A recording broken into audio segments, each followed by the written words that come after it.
Right, everyone here, so we have our roll call with everyone here, and we will go down. I don't know. We want to add this on the end, Ryan, or Yeah, it's fine.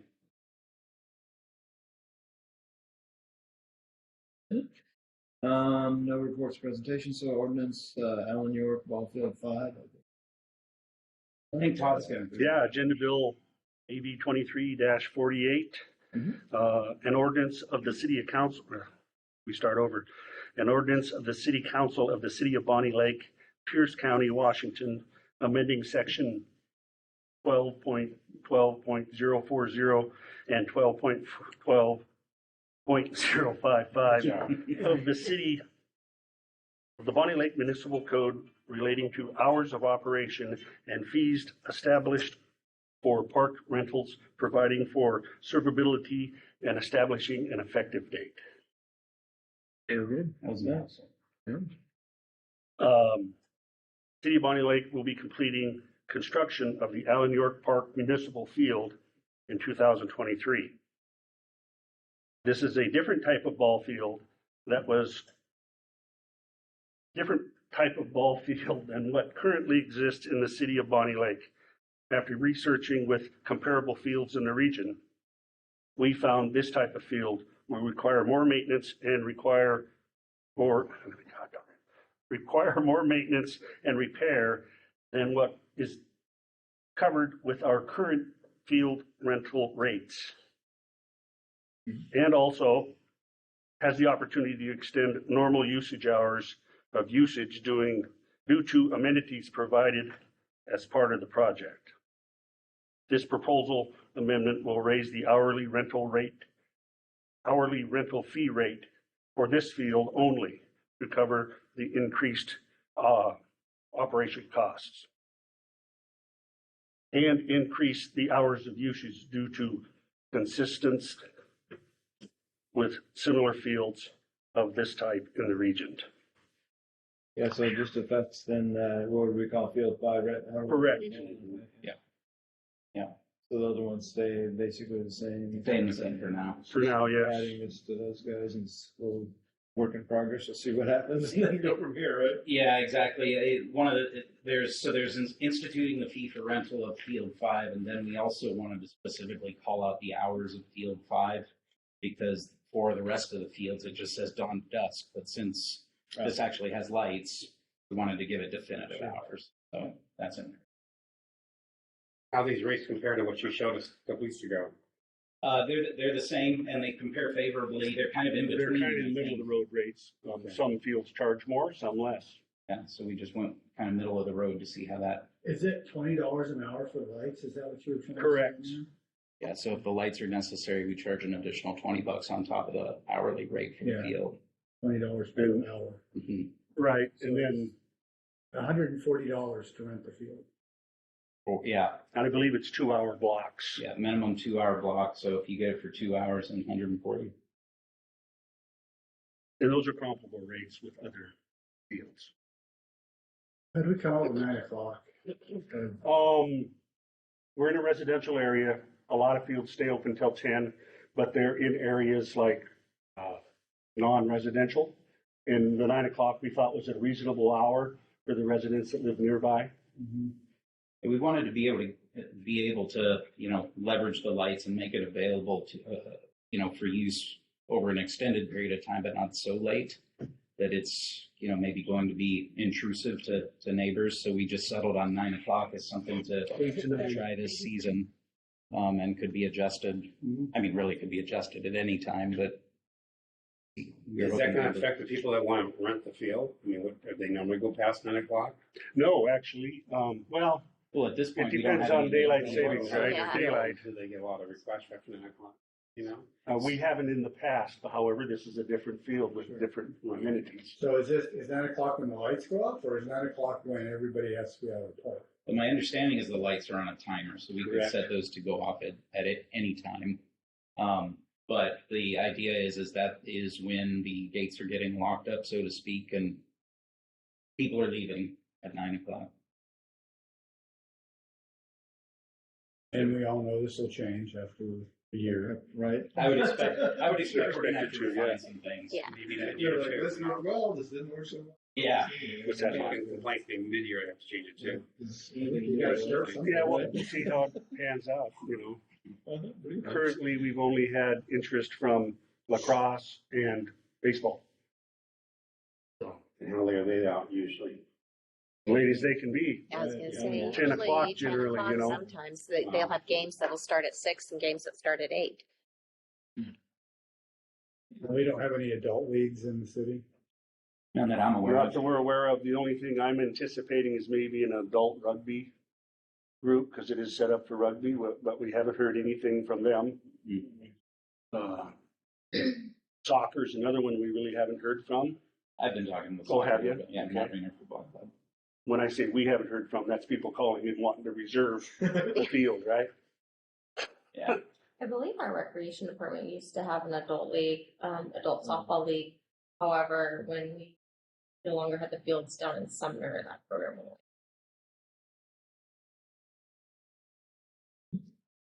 We'll be tweaking with it as we go. Yeah, looks good. There's some place starting one. Yeah, you gotta start somewhere. We'll move this one forward then, eh? Next available consent agenda. Debbie taking those notes or Yeah, she should be. She's on. wanted to make sure she got what she needed on that. Next item would be the ordinance for the stormwater management thing that caused so much disruption. WTF. Where that came from. Andrew, I guess. Back again on the Yep. same thing. Back again. So I guess I can run through a quick summary and question and answer and discussion on it. Sure. So this is for Agenda Bill 23-06, amendments to Bonney Lake Municipal Code 1513, Stormwater Management, or MPDS permit source control requirements. This is, of course, in response to the city's Western Washington Phase 2 municipal stormwater permit. Specifically, the source control component of the permit requires a program to prevent pollutants from existing development from discharging to the stormwater system.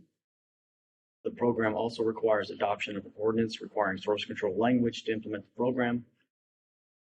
A professional services agreement with Parametrics was authorized on August 23rd, 2022 to provide MPDS permit support services, including development of the source control ordinance. The ordinance was completed and a presentation of the ordinance was given at the Planning Commission on January 4th, 23. Notice of public hearing was posted on January 6th, 23. And the public hearing was held on February 1st, 23. No comments were received. Planning Commission voted to recommend approval of the ordinance at the public hearing. And that's pretty much the summary. Do you happen to know, for planning commission wise there, why it ended up going through there? Is this one of those that? My understanding was that because the stormwater, the existing stormwater code is in chapter 15, was why we had to go through the planning commission process. Is that like one of those, anything that's in chapter 15 ends up getting? It's as far as the mission for, if you will, of the planning commission, anything that moves forward from from the development code. Goes through the planning commission. Have you determined how many businesses you'll be going to for this? We did actually. So it's going to be 34 businesses a year. So that'll 34 be a our- year. 34 a year, and that'll be our 20% requirement. Okay. I think there was like 170 businesses that made it on the inventory list. And do you anticipate any challenges with those businesses you've picked out? You don't know yet until you go out, but You know, I think that you'll get a handful of businesses I've that seen something. have already implemented their, best management practices, Good. keep a, clean shop, already are, implementing these requirements. But there'll be probably a handful that aren't. Maybe there's some easy ones, just disposing of your waste properly, closing your list of your dumpsters, keeping a clean shop, those kind of easy things. And then there may be some structural source control requirements out there if you're a business and you're polluting to the stormwater system because you've got uncovered tank or something of that nature, those, we're anticipating that we'll see a handful of those as well. So it's kind of like a mixed bag. I'm hoping will cause you a lot more heartache going out there and stuff, just to be able to solve a few of those and not cause any irritation with them. Yeah, we're anticipating some easy ones. And every business, even if they've have already implemented their BMPs, it's considered an inspection of the 34 for the year. So how do you guys, because when you guys talk about the best management practices, when in reference to business type stuff with best, of course that word's always a kind of a scary word and yeah, kind of a long conversation there.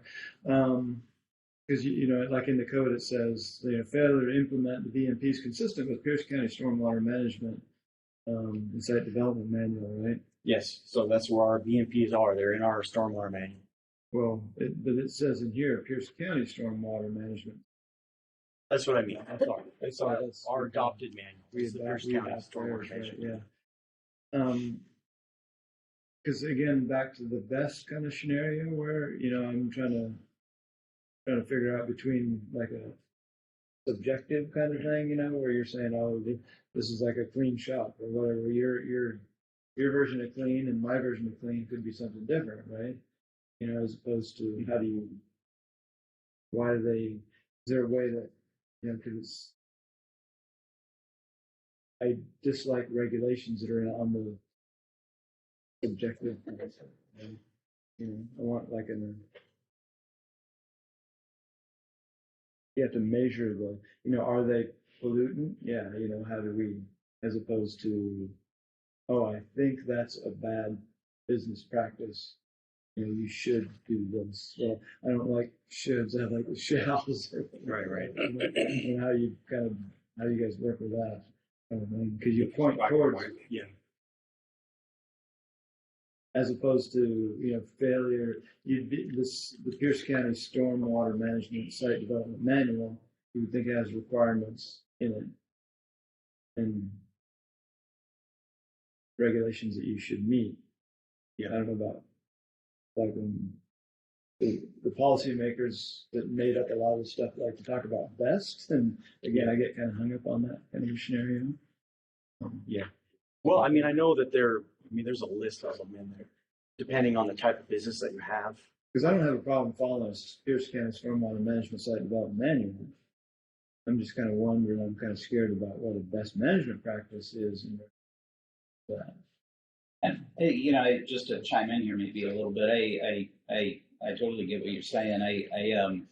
Ultimately what we're looking for is an active source of pollution, Sure. right? Yeah. And so the best management practices are meant to treat that pollution generating source when it's occurring. So that's not objective because we would be able to look at it and see, this is happening and you need to put in a straw wattle and do this, whatever it is, right? So, as far as, you correct me if I'm wrong, Drew, but when those inspections occur, the intent is to go in and look for pollutants being discharged. And if that's not occurring, we're moving on. Correct. So we wouldn't be, I guess to speak to your point, we wouldn't be looking at, well, your shop seems pretty clean, but that over there. As long as you guys know that's a scenario, Yeah. then I'm happy, right? Don't want to get carried away with overburdening somebody. Just Absolutely. Because we got to follow the law and we need to identify things bad and treat them appropriately. But again, there's the I like this or I don't like that. Opinions there. Yeah. From the staff level, I mean, obviously, about ourselves even. It's more work. But we will stick to the letter of what is absolutely required and keep it at that. Yeah. Just like the inspections they do on buildings or whatever. It's kind of like, they need 12 nails. Yeah, exactly. That's it. Or whether you don't. You don't care that they were all in stray or they're full. Whatever the regulations say, you need to meet the regulation. Yeah. What is regulation? How much is this gonna cost? So I believe we got a quote from Parametrics, our consultant, to do the service for us, to do these inspections, and Drew can speak a little bit more to that. Yeah, well, I mean, to specifically, well, this of course is when we were anticipating about 50 inspections a year, but it was about 100,000 for the year. So if we go the consultant route, it'd be a little bit less. Now we're down to 34. But we've also been talking about maybe doing a joint effort, maybe a consultant to kickstart the project, train staff, and then have staff take over there as well. Like that, too. Yeah. And do a couple of months, that way you get it all done by the year end. And there's no, and none of that money's in the budget. Currently, no, not for this program. Part of, like we were talking about, is that part of it when we were talking about identifying different classes of businesses? Charges for them or something like that, or is that something else? That would be something else. Yeah, this isn't part of any sort of like Because fees being there's paid. or some anything. kind of thing that we're playing with that type of thing, right? Because there's industrial, like it's, oh, you're a whatever, car repair place, so your stormwater permit is, because you're highly likely to, or you're a dentist office, you could really screw things up. Did we have that discussion with the pre-treatment Is that what it with was? City of Sumner? I think that's what that was all under the umbrella of the MPDS, but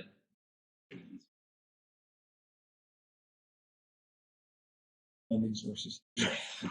yeah, we're open to any ideas. So I heard 34, if we use a consultant. 34 businesses we have to inspect per year, whether we do it ourselves or have support from How outside. much was parametrics? Sorry. It was about 100,000 100,000. when it was assumed we'd be around 50. It'll be a little bit. So probably somewhere between 80, 90 grand, something like that, with the reduced number of sites. I have a problem with some of the outside community that isn't our business that way. You've got to work with those people out there, not someone walking in to has to be done. Well, how come? The city requires it, so I'm doing what they told me to do. Where you going out there and talking to them, what we're working on, trying to work with you. This is our issue we see. That's my biggest concern. I can't visualize someone from the outside going. It's like an inspector for the state going out. That's a good thought. And I think, over the course of this, what we hope to be able to do is develop a relationship with our business customers so that it's not such a difficult task. We can just kind of just pop. Yeah, if you went with them first time, that way you would learn stuff too, like you're talking about. We anticipated that for the Okay. training. That'd be great. Then I'm fine with that. Train the trainer thing. Yeah. Give them the references and the BMP references out of the stormwater plan before we go. So they can look around and say, oh, maybe I should. Well, one of the things we can certainly consider doing is some kind of advance notification. We know exactly who these businesses are. We could certainly prepare like informational packets to go out in advance of any inspection starting to give them the opportunity to get a little education, call in and ask questions. Isn't there an education component that was There in is. there? I thought I read. Yeah, there is. It's a great idea. Satisfied for that, right? There is. So depending on the type of business that you have, where there's automotive, restaurant, or dental office, we will have BMPs and resources specific to that business ready when we meet with that business. And we can certainly provide it too via letter beforehand as well. Give them a heads up that way. Yeah. Similar to our FOG program. Exactly. Yeah. Same thing. So which program? The Fog. FOG program, fats, oils, and greases. So we go to every restaurant and inspect their grease interceptor once a month. Same thing, we build a relationship with them and Makes it best for both of you. Best practice. give them tips on best practices so they don't fail. There's that word. Okay. There's so much about grease and sector. There's been one of my years with the city council. Good and the bad, the ugly. Yeah, that was a bit. We have to do it, so I'm good with it. Just keep it down to minimum cost and see how it goes after the first year. And it'd be nice to bring it back to council. Let's talk about the money's we want to spend for it and what we need to go to the outside or just do like split it with them, they'll do half, we'll do half or something. What do you think, Kelly? You're the money man down there.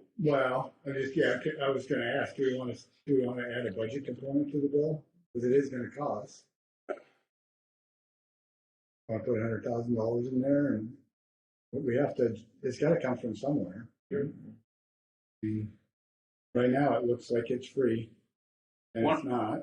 Yeah. I'm not, I would kill this if I could, just to be transparent, because I think this is, unless somebody's telling me that we have a real big problem in Bonney like this is fixing, it's gonna take extra time. Human resources are precious. I don't know, we're getting the value out of it that we're putting into it, but. What discussion we had last time too about it, Yeah, but if we have to do it, I guess I'd be, I'd be okay with moving it forward, but I was just asking, do you want to put a budget? One thing that we were considering at the staff level was the idea that, well, what you'll see tonight is later this evening, as far as it pertains to the stormwater rates, is that we are proposing to use ARPA funds to pay for some of the projects in the stormwater utility. Doing that frees up costs originally budgeted for those projects that we think could be used to cover this expense. So kind of a shell game there, but depending upon the action that the council takes for the stormwater rates, I think that there will be, knocking on wood, crossing fingers, funds available in the stormwater fund for this year. Moving forward, though, we'll have to figure out how we're going to fund it. So we don't know what you're going to need in money in the future, too. Right. Cover it for 1 year. So I would recommend tonight, if you all are agreeable, we just move it forward as it is, with the idea that we will need to come back and address budget at a future time. You guys okay with that? Yeah. Okay. Good. Thank you. That works for me. Biannual budget amendment recommendation. Let's put on the list and make sure you do that. I got a running list on my whiteboard. It's only April. Good Can you deal. consent with that one? Sure. You have a problem with that? Yeah. Consent's fine. Okay, yeah. I don't Good. I think council's been educated, so. Oh, yeah. Yeah. Like they cared. They Yeah. would never even know it. It seems to come out of here and we can say this is a multi-million-dollar or whatever, and they're like, oh yeah, whatever. I'm like, okay, check. Well, thank you. We're good. Thanks, Drew, for all the work on this. Good I job. really appreciate it. Thanks for coming back. Doing I'm all sorry to the give you hard some work. challenge. Yeah, don't take my ideas, like I discount your work. I understand it's a lot of work, good work. To go through the process. Yeah, it is, right, process. That's what it's all about. So the next one is, again, I guess Drew's gonna cover this one too. What, were you covering it before we had the traffic curve I stuff? did actually. This We is originally went another after some of that go stuff. around Expensive last time. on the traffic curve, yes. And this is just that piece there on South Prairie? It's the piece on South Prairie between SR 410 and 200, and then there's another small section on 200 near the right in, right out Delos. Oh, okay. Yeah. And what did we do to get the costs where you wanted it to be? Well, we eliminated the small section on a Veterans Memorial Drive that was over here. That's got the a small section where the curb ends, and then it's like these candlestick Mhm. markers Sure. that Oh, yeah. staff was interested in just extending those, but because of when the quotes came back and we realized how expensive it would be to install this curb, we just eliminated that section. We Okay. just kept it with the sections where it's actually failing and they're Yeah. becoming dislodged, and So, the ones that actually have to be replaced. yeah. And this is a different design than what you guys originally came up with then? Or? It's the original cross section that we first went out to bid with, and then when we got those bid back, we circled back and said, we're not going to be able to afford that this year, Mhm. so we modified the cross section. It's still cast in place, but it was Okay. it didn't have the subgrade, So in this design, it's actually cut in, you saw cut the pavement, Okay, excavate down 10 inches, Yeah. Built the form, so it's actually okay, 10 inches of it is in the subgrade. uh-huh, The other one was just on the surface, but it was pinned down. It really wasn't what we wanted, but we thought we could get, the cost. The original one. Yeah, it wasn't what we wanted in the original Well, one. we said it that long. I'm surprised you're falling apart already. So And costs really weren't that different anyway, so Wow. we might as well just go with the one that we had originally planned. that makes sense. And it's a nice curb. I was just looking at it the other day, the one on Veterans. I mean, it's a little scuffed and a little faded, but it's still in great shape. mhm.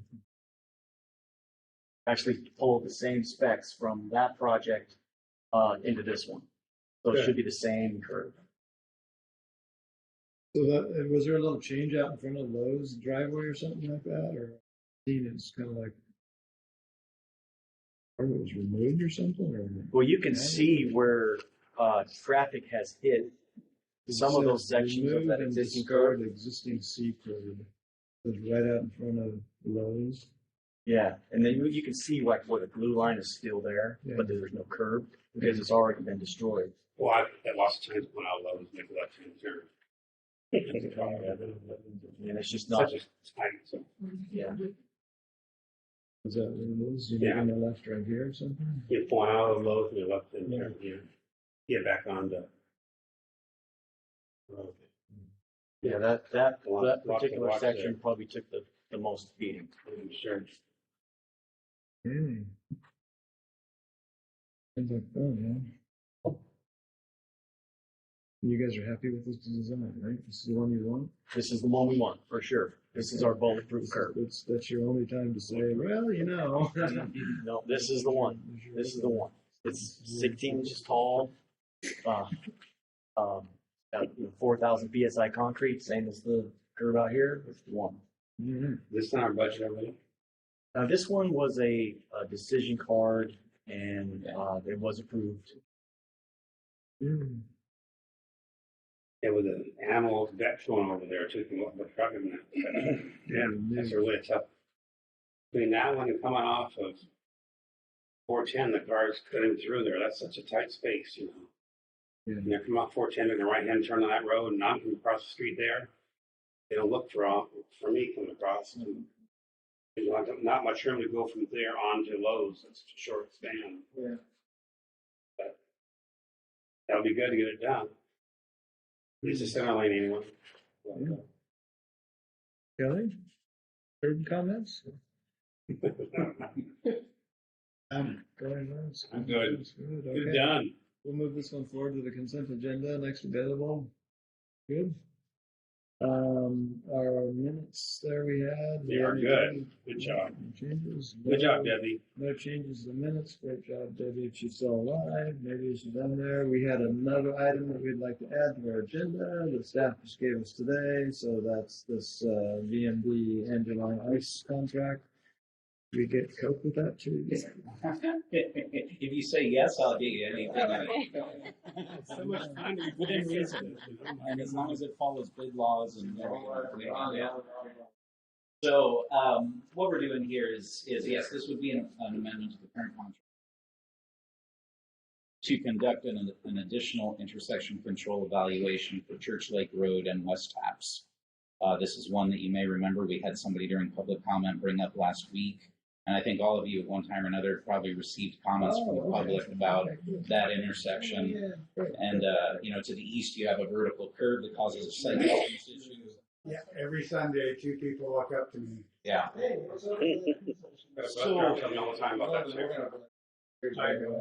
Kind of what's behind this. But the problem is they're right. Yeah, What's behind this is that we just received, we knew it was coming. We just received official notice from the federal government that the notice of funding opportunity for the next phase of the Safe Streets for All funding is opening up. Applications are due July 10th. So what we would like to do is be able to, hopefully, if they'll allow us, I think they will, is put in an application for construction funds for both Angeline and Veterans Memorial and Church Lake and West Taps. We currently have $250,000 budgeted in the 2023 budget to do this analysis. We call them an ICE. let's go with ice. ISIS doesn't sound right. To do an ice for Angeline Veterans Memorial Drive. The 250,000 of that, we're only using 40,000 to do evaluation. So we contacted SCJ, said if they'd be open to amending the contract to include this intersection. They said yes, and they could do it for an additional 27 and change, I believe it is on there. So we're able to leverage some of the activities already programmed for the one intersection for the other one, and thereby save a little bit of money and knock both of them out this year. Use that information that's developed as the foundation for our applications for the federal funds, with the idea that next year we have another 250,000 budgeted for Angeline and 250,000 budgeted for Church Lake for final design. So we would enter final design next year, if this works out the way we want, and then hopefully with grant funds awarded, we would move to construction in the next biennium. So there's a lot of hurdles there to cross, but it really all starts with making sure we have the proper information in our back pocket to move forward with funding applications. What do you construction on Church Lake then? I know the problem is, but what's your plans of solving the problem? Well, I mean, that's what the ICE is going to do for us, right? But for at a minimum, you've got to have some type of intersection control, whether that's a signal, whether that's a roundabout, don't know. But the other thing too is we've got to do something about we've also got to do something about the vertical curve that's east of the intersection. And right of way is also very close to the edge of the roadway there.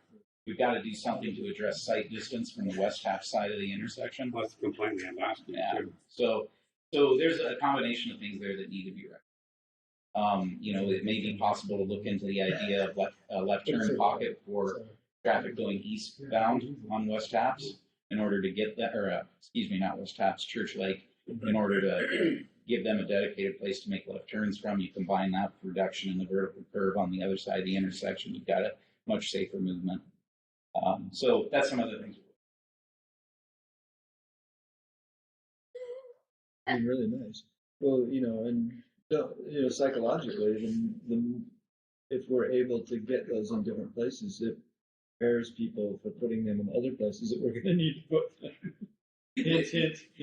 Dan, you're spoiling my strategy here. Like 14 to 14, we need. One of the things that we're also open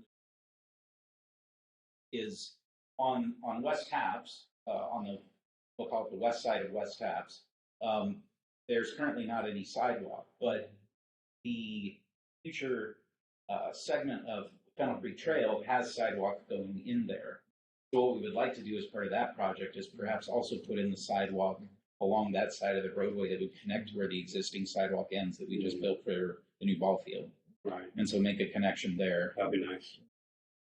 So kind of two birds, one stone. Pretty exciting. Yeah. Okay. So pending your approval of this amendment, we'll get that work going. It's urgent to get this approved. So the English version of that, in case anybody doesn't catch it, is that to apply for these grants, we need proper backup and paperwork. Because obviously this intersection is one where we could do whatever we want to do today. We can say, oh, let's go do this. We have funding. Yeah. But we're obviously not going to be able to apply for certain grants without meeting all these hoops. Exactly. And we need this kind of like study to say, hey, okay, check. Okay, you're eligible to apply. And it gives those that are grading the applications a lot more confidence because they see we've essentially done our homework. Yeah. Exactly. We have direction, focus. We want to know which way we want to go. Right. Yeah. Mm-hmm. So the way I read this is that intersection could cost from $200,000 to $250,000 just to design. I would anticipate that it'll come in less than that, but we do have we have 250,000 budgeted. Mm-hmm. What do you think it's going to be? Hard to tell. It depends on the alternative that we decide on. Yeah. So which one? Are you talking about the Church Lake and whatever, or the Angeline? Actually, I mean, it really applies to both, right? I mean, depending upon the alternative selected, that'll govern, the hours it takes to put the plans together to in the design. We try to budget somewhat conservatively for these efforts so that we don't have to come back and ask for any additional funds. In this case, for the level of effort that I think will be involved for the final designs, knowing that we've done this in advance, I think we have enough funds available to get that done, the final design. I like it. I think that's right. I think It's a good start for Angeline. This is one of those fun projects, right, that we won't see until like years later, when there'll be other council people sitting there, and then they'll be out there building this wonderful intersection with sidewalks and all this, and they're going, man, finally somebody gets something done. Right. Right. So, thank you. Right. Exactly. So I keep waiting for the sidewalk at the end there, church, at the corner of Church Road. Oh, okay, yeah. So, yeah, I mean, hopefully we could address, you're talking about on the curve? Yeah. Yeah, you will see guardrail going in there. We are working on that, just an FYI. But yeah, sidewalk might be on hold for a little bit longer. But it will come at some point. That was all I had. Yeah, this was good. I don't know. Yep. Tom? Yeah, we should. be. This should be fine. Forward to the next available. Good job. Awesome. Great. Yeah, really, thank you for that. Yeah, you bet. Thank you. So did, and moving along to our open committee items kind of thing, if the tagging on the sidewalk piece there, because not that I care, of course, but the funding that didn't come in for, because we had a bunch of staff did all that nice work on sidewalks and ranking them and doing all this. Yep. Right? Yep. And it was like, we got stuck because they came in way high or something, or there wasn't any to do, or. Can you provide a briefing Yeah, on sure. the sidewalk project with KPG? No problem. So where we are was, we're still trying to get the plans approved by staff. Okay. We just Do sent you know those another people? set of comments. Actually, I didn't, until we started this project. I mean, we're used to, not that, anybody over there, probably one, but we're just normally used to working with Terry, right? And Terry wasn't the designated, engineer for us on this particular project, but, we have gone through, the process for, 30%, 60%, 90% plans, 100% plans, and just, every set we get back, we meet as a group, as a staff, or meet as together, and we go over the comments, and we send them back to KBG, and we're still waiting for our final set to come back. So we do possibly have some funding available for some of them kind of thing? There is funding available. If I recall correctly, we have between two different budget line items. We have 500,000 this year and 500 next year. And since it's capital funds in the same biennium, we could have some leverage and flexing those around. Of course, if you guys can ever get the plans all done, then, we can go out to bid and like this. So. Good window during the summer to do that kind of thing, right? We're That's the almost best there. time. We're almost Yeah. there. We're once the staff is happy with the plans, we can get the contract rolling. Don't be chintzy on things,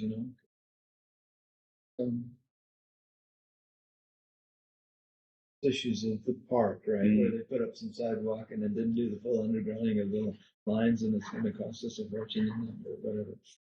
Do you have any open items, Kelly? As soon as the ball field is going to be done with the contractor. Yeah, so I was talking with Doug about this the other day. Originally, it got wet there for a couple of days. They were able to do all the sand infill. The sand is in place. They're currently placing the crumb rubber. And I believe that Doug was saying that he thought we would be substantially complete April 19. With the field itself, Yeah. they're hoping to finish the crumb rubber tomorrow. Okay. Once that's done, that part of the contract for just the turf Is done. should be done. But then there is testing. They have to test it and make sure that it can GMAX absorb testing. shock properly. There's still Training. stall painting that needs to happen. Yes. And that's weather permitting too. yeah, that 28-day deadline They're to be able to do that is coming up here quickly. currently building the dugouts for the backstop for the baseball. And there's a lot of other little things that need to be done. Yeah. I toured the field last week down there, and we toured the field together with what's going on. Kramer was there too a little bit. And I really have a lot of concerns about what's happened once they walk away from there. There isn't any good security for the field itself. And the field, I had no idea that the chrome rubber was going on top of the field. I thought was just part of it. When you can lift it up and I can see what's going on. It's a beautiful field. But to maintain that's going to be a real challenge. Other concern, people getting out there at night and putting paint on there. It costs a fortune to get them replaced and we can't get cleaned off. I mean, That's why we're looking at a service contract. You guys had approved that in the budget. That's something that they would come out and take care of if that were to happen. my other thought was, Charles, we need a camera down there. There's going to be a sense to have a camera in that area, especially over there at night without being used, and especially when lights are on too. Yeah, and the plan is to have something over there. Even Ken Simmons Park maybe. So it's not an issue over there, I don't think. Yeah. Makes sense. There's just a lot. Walk around there, it makes you feel good to see it. And look at all these things that are going to happen that we don't have any plans for down there. It's really expensive field that we haven't got locked down yet. Going. Yeah. The kids are too. They get out there with their little bikes and go run around the field too. I mean, that's we don't have any outside fence for the parking lot, do we? Once theirs comes down. There is fence at the street, right behind the sidewalk, if I remember correctly, and I believe the plan was to put gates. Correct. At the Manual entrance. swinging gates. So to keep vehicles out at night. So the idea was when we hit 9 o'clock at night, gates get locked shut. So at least that cuts down on vehicles access. So, And honestly, even a 6-foot fence is going to keep the honest people out, right? Well, yeah, but just I know what you mean, though. Yeah, it tempting. seems wide open. Right, it does. That's when I toured it. I said, my God, it's beautiful, but it's just asking for trouble down there. So hopefully we'll keep an eye on that and make changes as we need to sooner than later. so to answer your question, though, we're thinking that we're substantially complete in April this month. April, okay. Oh, yeah. Thanks for the reminder. Yeah. Did you attend? I should have asked her. Did you get her attend? Did they mail us those? Or? Yeah, but I mean, It was emailed to you, a link to it. They're getting getting to it. that. Hers, That's all I got. and Good job, everybody. Good. You sure? Yeah. We got we can't go downstairs now. We'll scare them. I have one item. Okay, go ahead. Just a reminder that the public services from 1 to 3 p.m. we will make it. Figured we'd hold a daytime activity since it's spring break. Maybe families that are in town would look for something to get out of the house. So this could be a good opportunity to come by. We're also having like a touch of tracks while some of the equipment out and give tours of the building. I'm going to try to meet at 1 o'clock with CFF at 3 o'clock on Sunday. So. Great. Cool. And why is that not? Hopefully people Not come. really busy. Yeah, that'd be great. I hope they do. Yeah. They use the meeting rooms for a plan. We're still waiting on our AV equipment to show up. I've talked to the AV installer about some temporary measures to get that installed, but working on that. Next week, even if I mind like next week, meet over there too sometime. Right now, we're meeting in the 3 room and stuff. Yeah. I know the police department's utilizing the conference room there for training too. Oh, good. Yeah, they've They've had been in several there now. a few times now, yeah. Good. Yeah. All right. Thank you. Ahead of time. So do we have to hang out here for a little bit more? Is that what you're telling me?